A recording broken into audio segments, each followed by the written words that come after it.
Well, first of all, there's no moral victories. Losing's losing. We work too hard. We sacrifice too much to feel good in any way about losing a football game. Having said that, I'm proud of the resiliency they showed on the road, down 17 points in the second half. That's something that we really can build on. It takes character. It takes a group of kids that have built a strong belief that they can win regardless of the circumstances. So, that's something that is a great thing to have as part of your football team. So, you know, there's a lot of positive things there, but the bottom line is can't feel good about losing. Brad, you ran a lot of three-down linemen and a lot of nickel. What led you to believe that that was the best approach against a team like that with their power running game? It's really more about our personnel and matching our personnel against them. So it's having the defensive personnel that best fits what we feel gets our best players on the field more than anything else. The defense tightened there during the rally for a good 20-minute span, but then did it just wear down late in those final three possessions? Yeah, I mean, we committed plays, and Swoops is obviously very difficult to tackle. He's a big physical player, and yeah, I mean, clearly we were not in some positions to make some tackles, and then when we were, they ran through some tackles as well. Brian, did Equinemius, did you expect this kind of performance from him? Yeah. You got any update on the injured guys? A couple of the guys got beat up there. Obviously very disappointed that we had lost Torrey Hunter to a blow to the head. It wasn't even reviewed, which just doesn't make any sense to me. I've been in this game a long time, and I know when somebody gets hit in the head, and he certainly was hit in the head on that play in the end zone. Just unfortunate that it wasn't officiated or reviewed in a manner that I thought it should have been. What kind of discussions did you have with the officials after Heated. that? Sebastian? Again, I think more than anything else, shoulder, stinger, Nick, yeah. but seemed to be good when I went out there. Was Tranquil injured, or was that a personnel decision? Personnel decision. Is Hunter okay? I'd say that if he doesn't play the rest of the game, that we were, concerned about, the lingering effects of the head, the hit to the head. So we'll have him further evaluated later. Brian, you said the quarterback was a field decision. When did you feel like it had to be Kaiser, and did you just need to see it on the field in a game to make that kind of call? Yeah, I mean, I think it's never easy playing two quarterbacks, and again, I think it was more about getting into the game situation before I could really make a decision. And I thought Deshaun, did some really good things. I think he'd like to, have some others back. But look, it was an opener. He's going to get sharper. He'll play better. But he made some big plays for us. Is he your guy moving forward? We haven't made that decision yet. Coach, your final drive of regulation, that the third down, did you think you could catch him on third down with that draw, or were you just trying to protect the defense and make sure you didn't have a short field to defend at the end?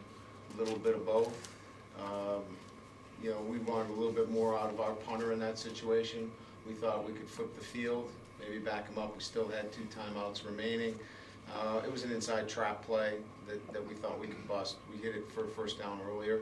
So, but it had a margin of clock management, as well as we felt there was a good play that we could surprise him and hit him with it. You haven't really seen Avery in a game situation here before this. How would you assess his overall performance? I mean, his tackling, obviously was not where we needed it. But he's a tough kid. He's a battler, and he battled out there. But we ended up finishing the game with 2 freshman safeties and a freshman corner, and that's they're going to have to play a lot of football, and they're going to be really good players, and you're going to see a lot of them. Yeah, what did you learn about your team tonight that you didn't know before? They're resilient. They're a group that believes they can win any game they play, and regardless of the circumstances, that they're going to keep battling. They're going to get better as a football team too. This is a team that will get better and better as the year goes on. Brian, where do you go from here to bounce back next week? Oh, they just know that they got to continue to do their job. We got to coach better. We got to be better as coaches. I mean, I think it starts with me and our staff coaching better, and then our players have got to do their job. I think if we do that, we've got some really key ingredients to this football team that, as a head coach, you really want, and that is a mental toughness. That when you're down 31-17, most teams kind of kick it in there and just say, game's over. You know, we're on the road. We'll get on the flight and we'll cash this one in and think about next week. They didn't. They kept fighting and took the lead. After the season they had last year, did they surprise you at all?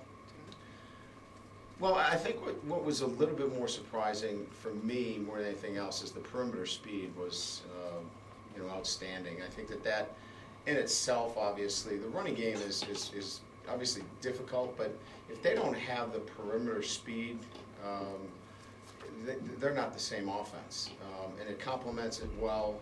Obviously, we gave up big plays on the perimeter, caused us to make some changes out there, but it's definitely the perimeter speed that changes is the game changer for their offense. Defensively for you guys, what surprised you tonight, and how did Texas maybe hit you in some ways that you expected they would really try to hit you? Look, we were in cover 3 when we got beat.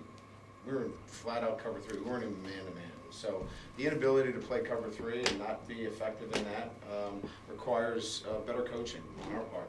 If we can't line up and play cover 3 better, we're not coaching very well. So surprising, I thought we put ourselves in a tough position when we let the ball get thrown over our head, and that's really where the game changed a little bit. How much of that resiliency you talked about comes from Deshaun in the offense? Certainly, making plays, but there was a little bit of everything. I thought C.J. Sanders had a great game. I thought that, Equanimous. I thought Terran Folston coming back from a knee injury, Josh. I mean, add a little bit of everyone. Look, Sean Crawford's interception. I mean, there's a little bit of everything going on there. Justin Yoon's big field goal. All those things add to it. I mean, certainly, it's not one player,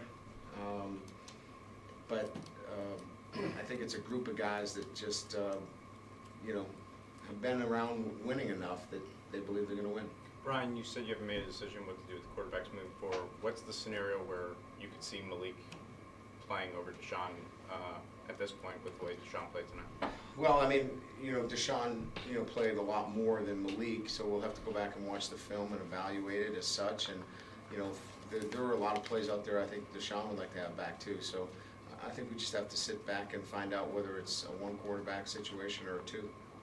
How did Buechele handle the defense that you guys threw at him in his first start here? Well, I thought he handled it well. I mean, he put the ball where his coaches asked him, made some throws that kept the defense, off balance, and, only had the one turnover. So I think if they asked him to go in there and do that, I think they'd be pretty happy. Brian, do you want to play 2 quarterbacks all the way through the season, or I want to play. Look, the quarterback position to me is one thing. I want to play. I want to play better all around, and I want to play better at the quarterback position. I want to play better, at the defensive line. So this is not centered around one position. I want to play better at all of them, and if it means playing 2, if it means playing 1, now we have something that I can go and evaluate. We got film to watch, and now I can make some. Informed decisions, if you will, moving forward. From the naked eye, that offensive line playing together for the first time, your thoughts on how they played? I thought that they pass protected pretty good. I'll reserve judgment as to whether we fell off some blocks later, but I thought we, all in all, when you start to rush for over 200 yards, you're on track of, probably for having a pretty good day. Thank you, guys.